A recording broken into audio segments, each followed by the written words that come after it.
if we go back 20, 25 years with mindfulness, that it was something kind of woo-woo. I could not imagine fast forward that we would now have the kind of research that we have that confirms for us the benefits that perhaps many of us feel and experience when we do have a mindfulness practice. When we're about to make changes, sometimes it can be overwhelming, or we can get paralyzed. What pivoting can do for us is that if we can remind ourselves of all of the other parts of our life that are in place that are not impacted by this change, that can bring us a lot of strength and a lot of resilience. But we all, everyone, not just women, we're all balancing a lot of different things. But when it comes to women in our societies, it is women who are often assigned the many roles. 9, 8, 7, 6, 5, 4, 3, 2, 1, 0.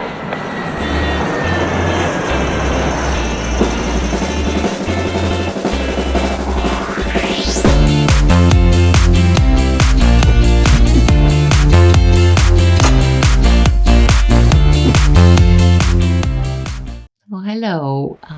I'm in Oxford, and we're recording these new chronicles, Quantum Way Chronicles, and I'm really happy to introduce you to Caroline Welch. Welcome, Caroline.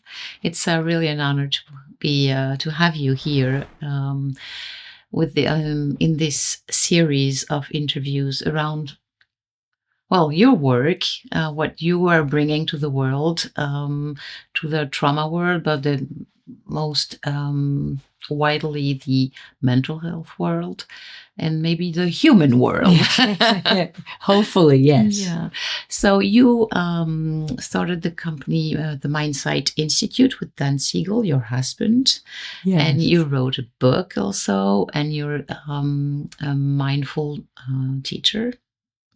teacher, a yoga teacher. Actually, I'm a yoga practitioner. You're a yoga practitioner. And as part of my work, I do lead some meditations, but I'm not sure I would call myself a full-on mindfulness teacher, at least not yet.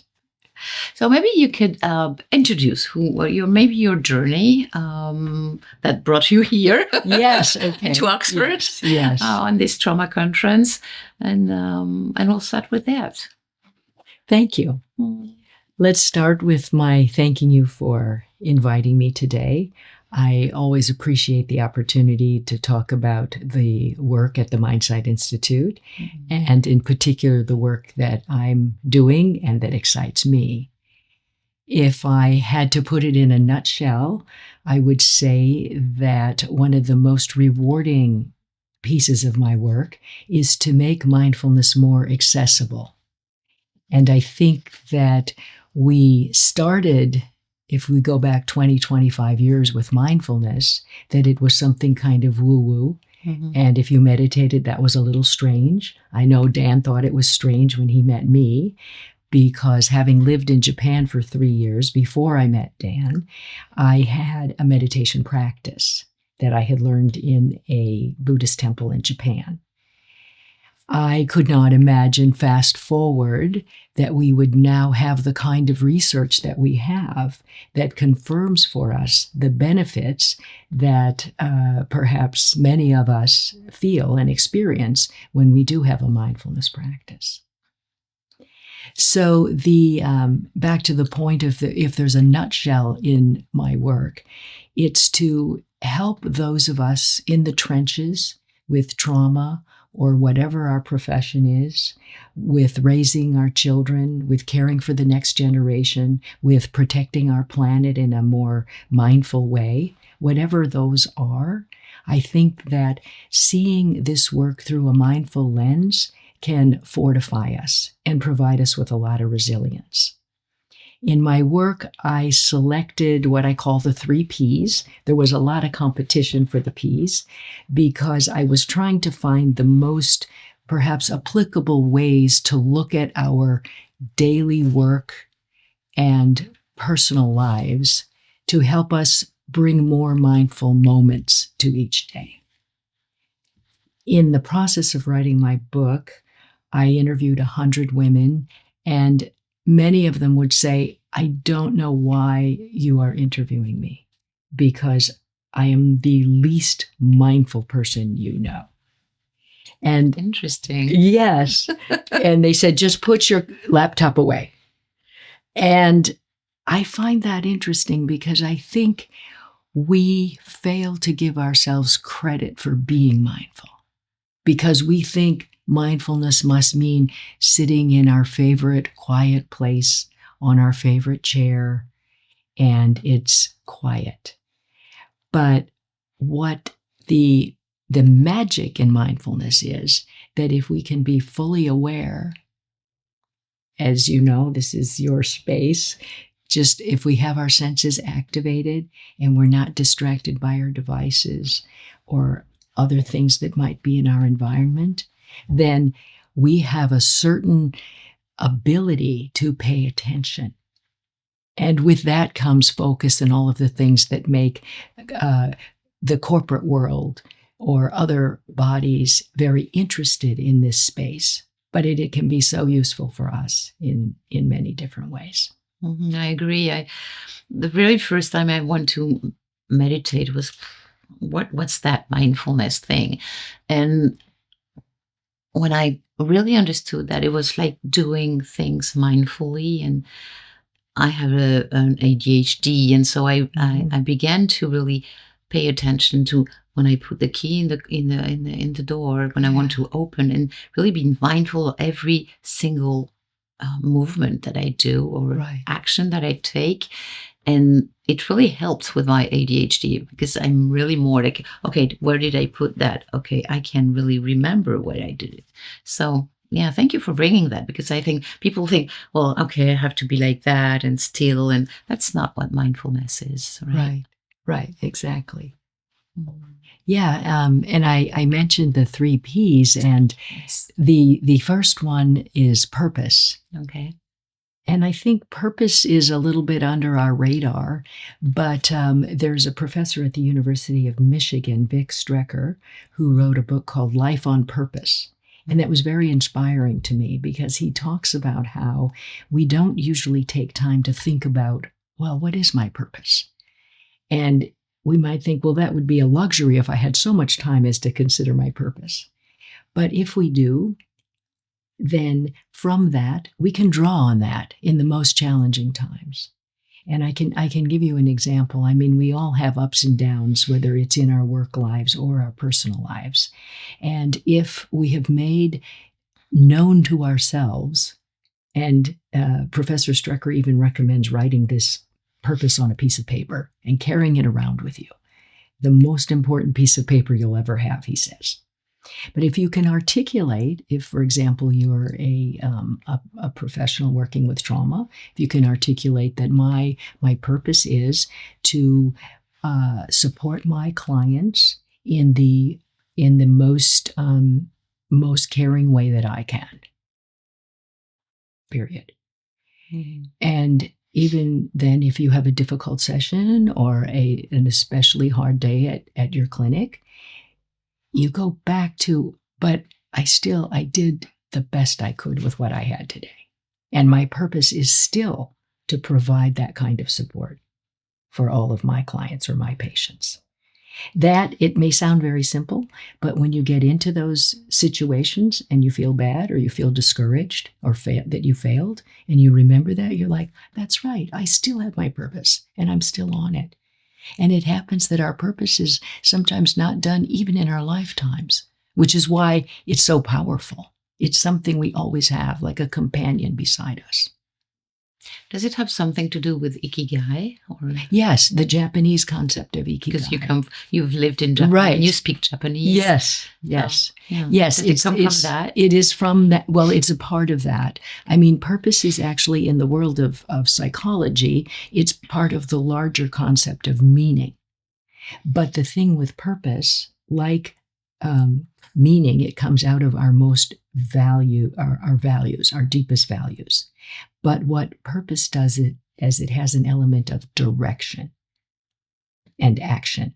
So it's what gets us up in the morning. When you wake up and you think, today I have to, or I will, that's what gets you up and out of bed. That's your purpose. And I was surprised to learn this when I was writing my book, but we have an abundance of research on the power of keeping our purpose close to us. And if you saw all of the benefits of having your purpose clear in your mind, you would think perhaps that would be the result of a medication. But it is from knowing your purpose. They are similar outcomes, whether it is the ability to recover from an illness or your heart conditions, other things that can be not treated, but definitely we can see a difference if there is that element of having purpose, as well as in some cases a mindfulness practice. I would have many, many questions around purpose, but I want to go to these 3 Ps. Yes. So purpose, which is kind of a hard, it's a concept, or it's hard to find a definition, but you already said a few words around that. But I'm curious about the other. The other two, yes, of course. The next one is pivoting. Pivoting, right. And pivoting, as you would see in a basketball game.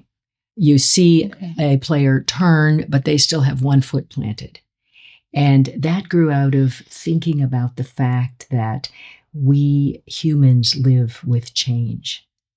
And we can't change world events. We can't change things that will happen to us, but we can change how we look at them. And we can make what I call proactive changes if we're in touch with what we need to do. And since we humans resist change, we have the neural aversion phenomenon, for example. We don't like uncertainty either, and we won't change to something unless we perceive that it might be twice as good as what our current condition is. So the beauty of pivoting comes in the point of, for example, planting the foot when the player is turning. When we're about to make changes, sometimes it can be overwhelming, or we can get paralyzed. What pivoting can do for us is that if we can remind ourselves of all of the other parts of our life that are in place that are not impacted by this change, that can bring us a lot of strength and a lot of resilience. And since we also focus on the negative, you have the negative brain pulling you many times a day. But if we can focus on the other things that are in place and working well for us when we're trying to make a change, that's the strength of pivoting. Another aspect, and maybe one of the more important, is that we can proactively make changes then when we see that we may be better served by a different choice. And if we can be patient with ourselves and compassionate with ourselves, we can step by step work toward that.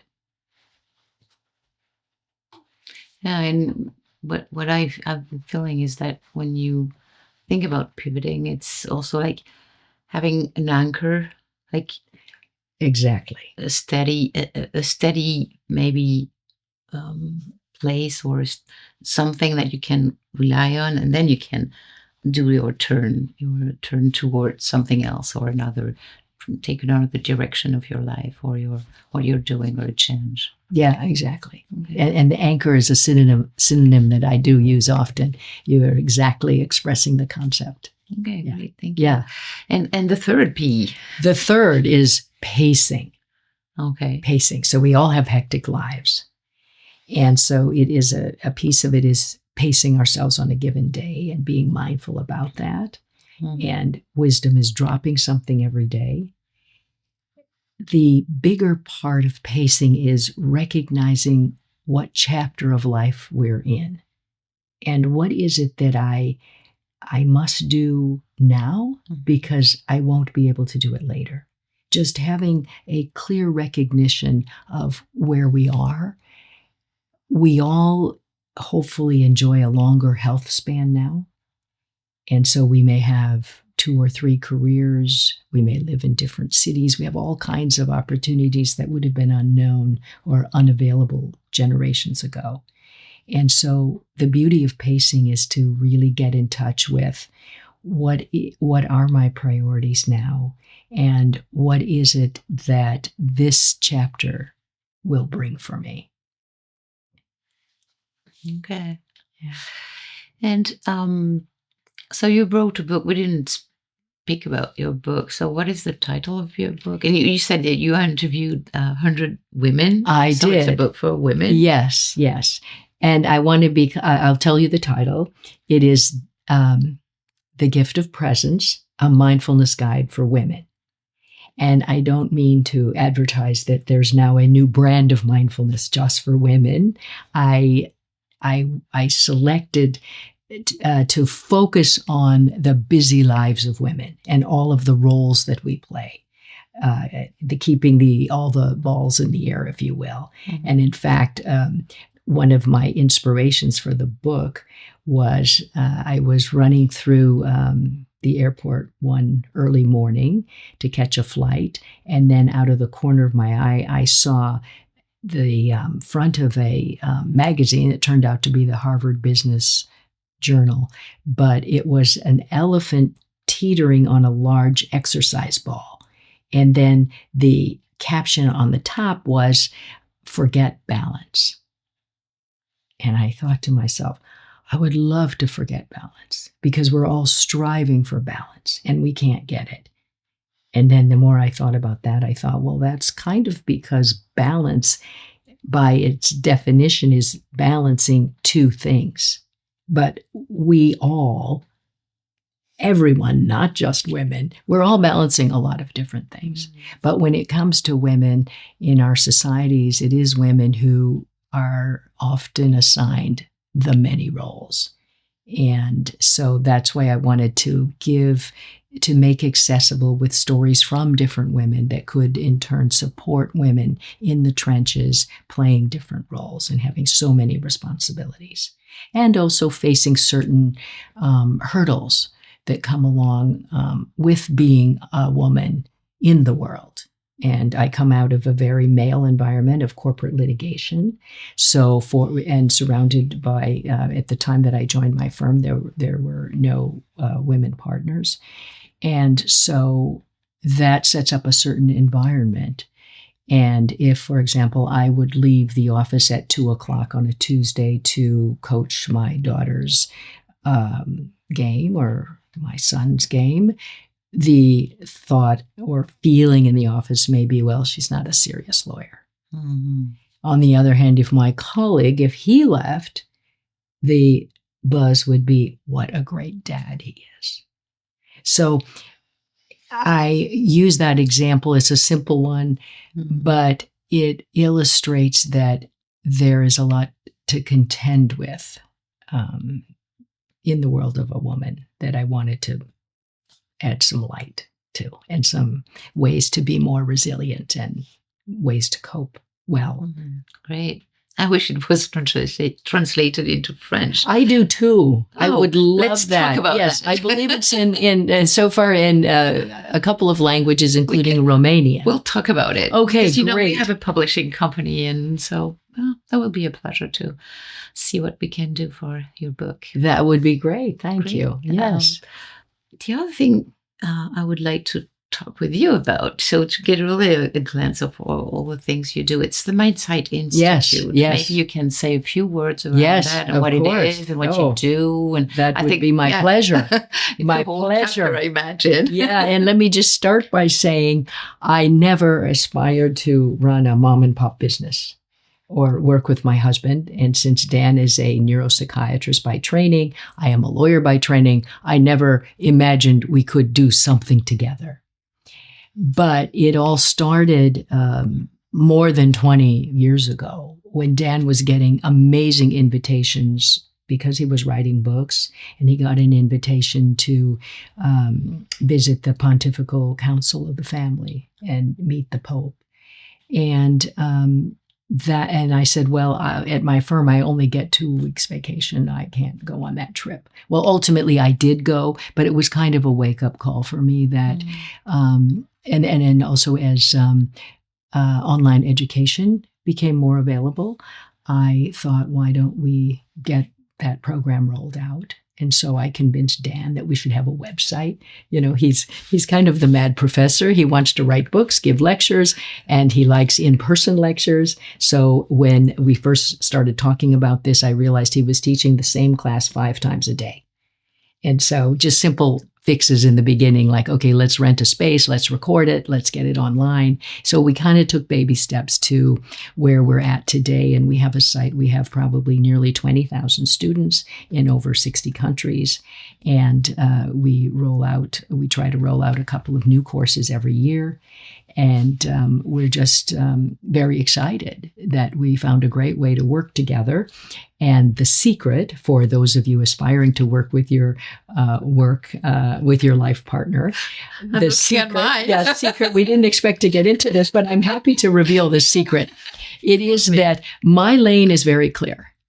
I cannot translate neuroscience and bring together all of the different forms of therapy into the kind of interpersonal neurobiology framework that Dan has created. And we say we don't have a form of therapy. We inform all therapies. What I've observed, and as I mentioned to you before we started, I'm not a therapist by training. I tease Dan that I'm unlicensed, but I don't practice therapy. I'm not trained. But what I observe is that therapists are very keen to learn many different modalities. So we have internal family systems, we have EMDR, we have so many different modalities. But I think what is helpful about what the Mindsight Institute can provide is that it's an overarching framework. And so that you can find a way to include all of the modalities that you may be trained in as a therapist and see what will work for your given population. Because different modalities may be more effective with different clients. And I think there's a lot of growth professionally when the therapist can find an overarching way to make sense of the many different trainings and certificates that they have.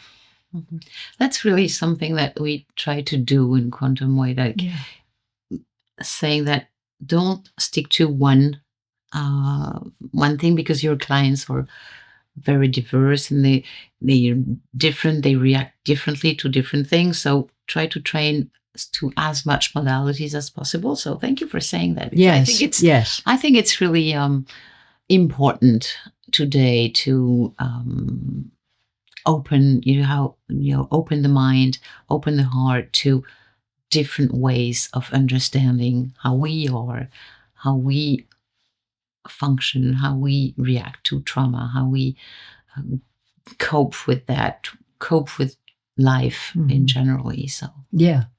And you do research inside the Mindsight Institute still, or just trainings? No, Dan has done research, A lot. But at the moment, and we may have other research projects coming up with other groups, but that is not our focus. Yeah. Okay. I just wanted to come back to purpose, because I think it's really the core of what you're saying and what you're trying to, give to the world. And tell me if I'm wrong, but it's really a question that people ask themselves so often. What is my purpose? What is my life purpose? What would you say? Because it's kind of a journey to really find this one sentence that is, this is where I want to go. How do you go to there? Or what are maybe the steps, or what are the challenges that you can encounter on this purpose journey? Right. No, I appreciate that question. And it's really 10 questions in there. I know. So I'll give you... That's how I do interviews. Yes, it's like... You pick what you want. Right. Well, there's a lot to say. And as you're suggesting, since it comes from our deepest values, and if for example, I'm parenting adult children now, and I like to think about it as I have a different purpose for each of my roles. So now, as the parent of adult children, I would like to support them and learn how to not parent them since they're adults. That so in a more articulate way, I just might want to say I want to be a supportive parent of an adult, of my adult kids. Mm-hmm. And that may change over time a little bit. And it's important, I think, that we adjust our purpose if it's not, if something comes to not serve us or nourish us as it had, but it may change. The other thing to say about purpose is that it's not to be confused with passion. Some people say, oh, well, I don't really have a passion. And I think that at least in the US, we got a little obsessed with passion. And the research that we have on purpose can confirm that there are many of us who live with a very solid purpose that is leading to fulfilling, satisfying lives. And we wouldn't necessarily say it's my passion. And that's because passion can come or go. And it may or may not be the same. But I wouldn't want that to stop someone from thinking that they have a beautiful purpose. And also, purpose doesn't have to be grand. It doesn't have to be going across the world to do work. It can be in your community. It can be in your family. It is the contribution that drives you. Mm-hmm. Does that get you a little closer to what you might? Yes, it does. And I was thinking that this is something that I will think about in the next few days, weeks, years, yes. about the purpose, and thinking about this wonderful conversation that we've had together. Is there a last thing you want to add to or something you want to say you didn't say yet to our French audience, or maybe international audience, because we could translate it into other languages. Who knows? I would say in closing, and there are many things I could say, but I would want to just say, you got this. I want to encourage everyone to appreciate the gifts they have. We look far and wide for what we think we need so that we can do fill in the blank. But just, you got this. Just take a moment and be grateful for what you have, just even to take stock of that.